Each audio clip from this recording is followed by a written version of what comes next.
Ce que vaut le bot Wendy qui est 1500 aux échecs sur chess.com. Donc c'est ce qu'on va découvrir tout de suite. Donc je lui fais D4. Ok. Cavalier F6. Bon, classique, hein, comme d'habitude. De toute façon, les deux pions au centre. On se développe normal. Moi je vais faire une catalane avec G3 fou G2. Ok. Le fou qui pointe ici qui est super fort. Donc ok, il me fait échec. Je vais faire voilà, fou D2. Ok. Ça, je vais faire cavalier là. Comme ça, s'il me prend, je prends. Ça va plus peut-être être un schéma de style Benoni. Ça dépend ce que je vais faire, mais souvent les schémas de style Benoni c'est avec D5, mais en général il n'y a pas eu le fou d'échanger, donc c'est pas vraiment le cas pour le coup. Donc là ok, bon, s'il me prend je prends du cavalier. S'il fait ça, ça ressemble plus à une tarache en fait. Quand vous voyez les deux pions comme ça qui se contre-attaquent un petit peu entre eux, ça ressemble plus à une tarache. Donc après c'en est pas vraiment une parce que c'est pas l'ordre de coup précis, mais en termes de structure ça ressemble plus à ça. Ok, là je pense que je vais prendre ici, donc s'il me prend là je suis plutôt contente je pense parce que... Ok, il me reprend aucun des deux. Bon, il aurait pu soit me prendre là, soit me prendre là, mais là aucun des deux. Bon, je vais prendre là. Ok, soit il prend du cavalier, soit il prend du pion, d'accord. Donc là il a un pion isolé, hein. Un pion isolé c'est un pion qui ne peut pas être défendu par des pions à côté. Donc je vais faire cavalier B3, comme ça j'empêche à la fois sa menace de dame prend B2 et à la fois je défends là.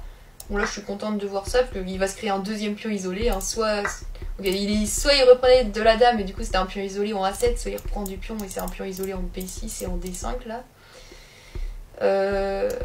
Ok, bon je vais attaquer sa dame pour ensuite pouvoir faire par exemple tour là sans avoir de pression sur mon pion A2 avec sa tour. Je vais faire tour là, je prends la colonne avec ma tour. Là je vais faire...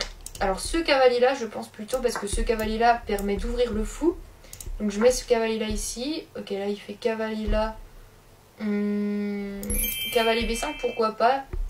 J'attaque sa dame.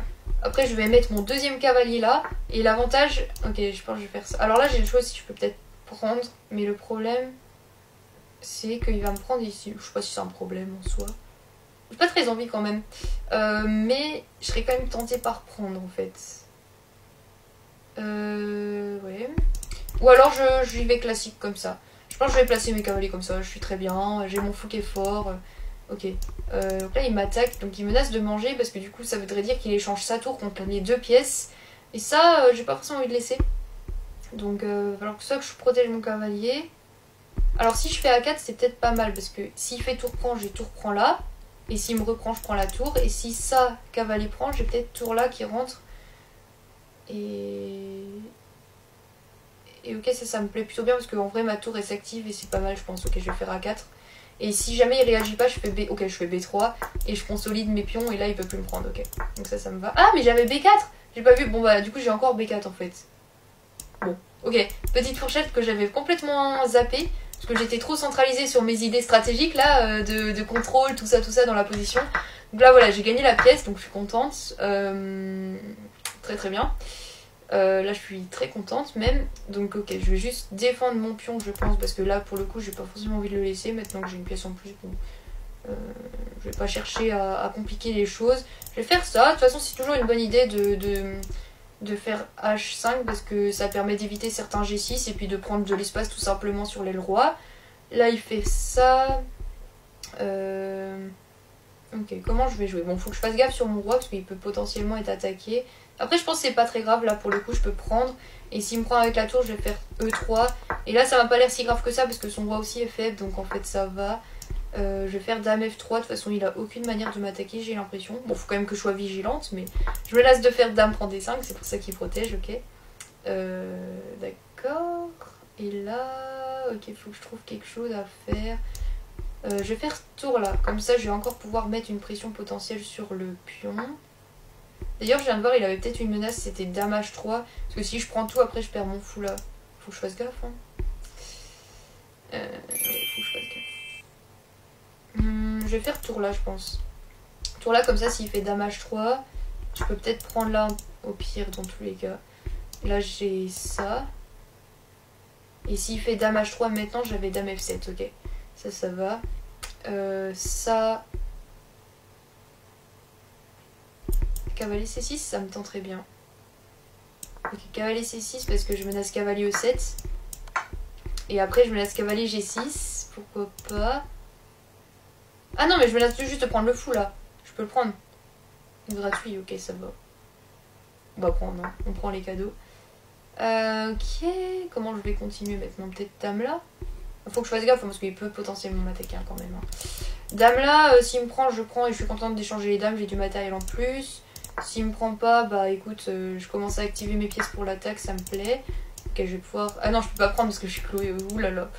Ok, et ok, si je fais cavalier E7, là je menace tout de suite de faire échec et mat en G8. La seule question c'est est-ce qu'il menace quelque chose, mais j'ai pas l'impression, donc ça va. Parce qu'il faut toujours faire gaffe, hein, il a des menaces quand même. Enfin, il peut avoir des menaces. Ah, j'ai dame G6, peut-être. Tour prend, pion prend, s'il fait roi H8, j'ai échec. Mais là il a cavalier 8. Ah, dommage. Et si je fais ça... ah là là là là, il se défend, il se défend. Ah si je fais cavalier G6, je me laisse prendre G7 échec et mat. Ok, donc ça a l'air d'aller. Je me laisse ça échec et mat, ouais. Ok, donc il défend encore. Cavalier là. Roi là. Il se défend bien. Ok, je fais... je vais faire tour là. Comme ça, là, je menace de faire... S'il fait dame là, faut que je sois hyper vigilante. Hein, parce qu'il peut avoir des menaces sur mon roi quand même. Hein.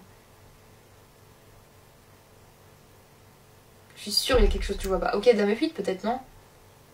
Dame F8, je menace de faire échec et mat comme ça. Ok, il sacrifie, il finit par sacrifier. Ah. Ok, là. Et là... Bon, est-ce que je joue la simplicité ou non? Si je joue la simplicité, en soi, je prends là, je pense. Sinon, je peux faire échec comme ça. Bon, ça coûte rien de faire un échec. Hein. Vas-y, on fait un échec. J'aurais aussi pu prendre... Enfin, ouais, je sais pas. Bon, vas-y, je prends là. Avec cette tour-là, comme ça, s'il fait échec, je reviens. Ok, je reviens. Et après, je menace échec comme ça. Pourquoi pas? Enfin, pas tout de suite. Ok, ça dépendait où il mettait sa dame, ouais. Là, je vais prendre. Et après, je prends la tour pire du pire. Voilà. On se simplifie la vie. Ok, échec. Voilà, bah tour là. Après, je vais peut-être pouvoir ramener mon autre tour. Je vais faire F3, comme ça, je me laisse de faire échec. On va faire une sorte de mat de l'escalier, on va essayer. Hein. Ok, là, je vais gagner le cavalier. Je prends toutes les pièces. Et après, je vais faire un mat de l'escalier. Ok, classique. Bon, il va peut-être venir là, mais là, je vais faire échec. Là, il fait ça, je fais ça. Et après, je me laisse un petit mat de l'escalier tranquille. Vas-y, pousse ton pion. Avec plaisir. Ok, mat de l'escalier. Bon, bah super, j'ai gagné. Elle a été un peu résistante, Wendy, quand même. Voilà. Le bot 1500, ça commence à être résistant. Bon, en tout cas, pour ceux qui sont intéressés, je propose des cours d'échecs et des analyses de parties. Donc, si vous voulez, soit vous regardez en bio, soit vous m'envoyez un message en privé.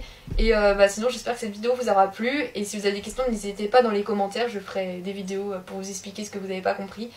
Et voilà, bah à bientôt.